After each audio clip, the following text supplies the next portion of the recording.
Hello, my name is Kelly Caldwell. I'm going to give you a short video on how to use the packet tracer pods that your instructors are giving you access to.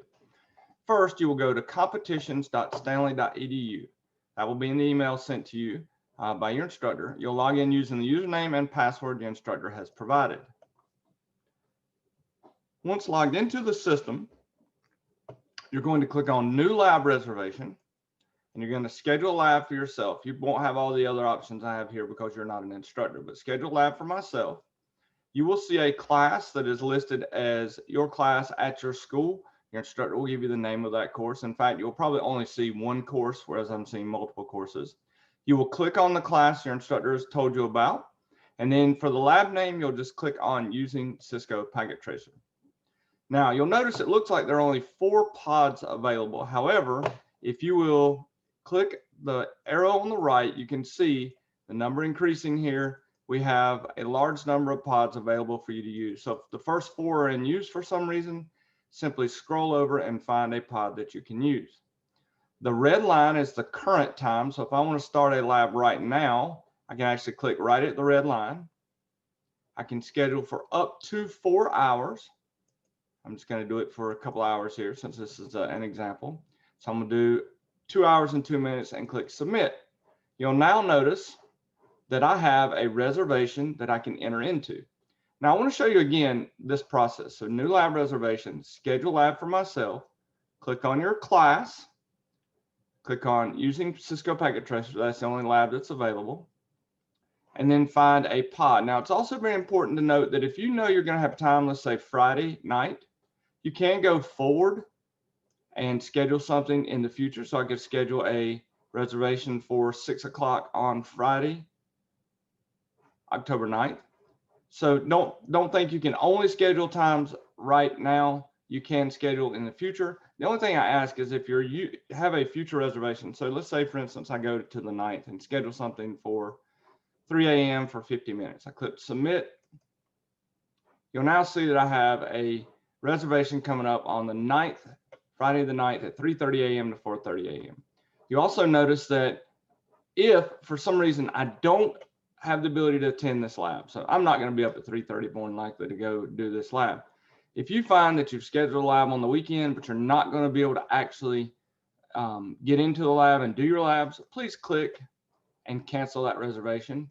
That way the reservation will be canceled and that pod will be available for one of your teammates or for one of the other schools that are using these packet tracer pods. Now I have a running reservation, so I'm gonna click enter lab, and you will notice this pod is a single virtual machine, okay? And on that virtual machine is loaded packet tracer. This pod also has a firewall in it, which will only allow you to go to certain areas. So for instance, for this particular pod, we're only going to allow you to really go to netacad.com. So I'm going to pause and use right here, by the way, this is netacad.com, netacad.com login. I'm going to log in, but I'm going to pause the recording and put in my username and password. This is how you would sign in for Packet Tracer. So I'm going to pause a second. Now that I put in my username and password for netacad.com, I'm inside of Packet Tracer, and I can use Packet Tracer any way that I need to use it. I can pull it out, I can do those types of things, and bring out routers and switches, etc. You also have the ability in this pod, okay, to get to netacad.com. So more than likely, your instructor will have you log in to netacad.com to get your packet tracers. I'm again going to pause while I log in here. So you'll see now I'm logging in or have logged into netacad.com. I can go to a class. So if you were taking my Introduction to Networks class, you could launch the course.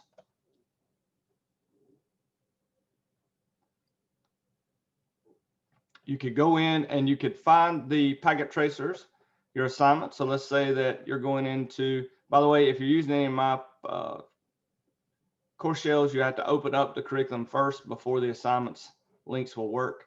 So we open the curriculum up one time, then we'll go over here and go to assignments. And so let's say that my instructor has assigned for me the configure initial switch settings lab packet tracer.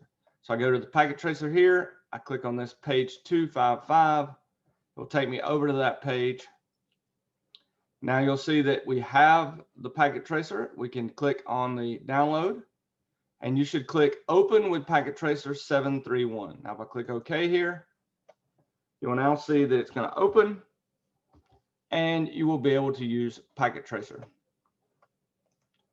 And you can do this, use it just like you would on your normal workstation in your classroom. So you can go through and do the configuration of the different devices. You'll see your different completion percentages. All of this will work just like it would in the normal classroom. Okay, so see here, notice how completion's at 0%. I'll get done with it. I can actually click on it and I can give it a name. So let's go into privileged exec mode, go into config, T, and let's give this a host name of capital S1, and we should get hopefully a percentage point if I'd use the right name. Yep, 6%. Yep.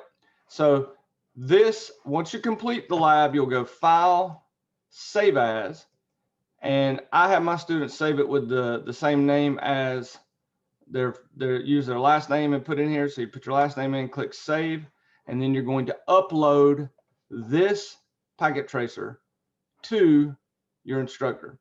Your instructors may also ask you to do this. They may ask you to, instead of uploading it, to simply do a check results and look at the assessment items. And then you can actually go in here and do a, take a screenshot. Okay. All right, so we'll be able to do an actual screenshot. So take screenshots turned off. I have to turn that on for the class. That will be turned on for your classes. But it's not on for this class, but it will be on for all of your classes. So make sure that you're able to do this. Make sure you're able to log in, check it once your instructor gives you the access to it. Be aware you will not be able to get to any other sites. Netacad.com is the only site we're allowing on this particular pod. We do allow Google, but we don't allow anything other than Google, and we allow Netacad.com. We will not be adding your individual schools' LMSs in because of the number of schools that are trying to use this pod. We ask that you have your students download and upload into Netacad.com. I hope this has been useful. Have a great day and take care.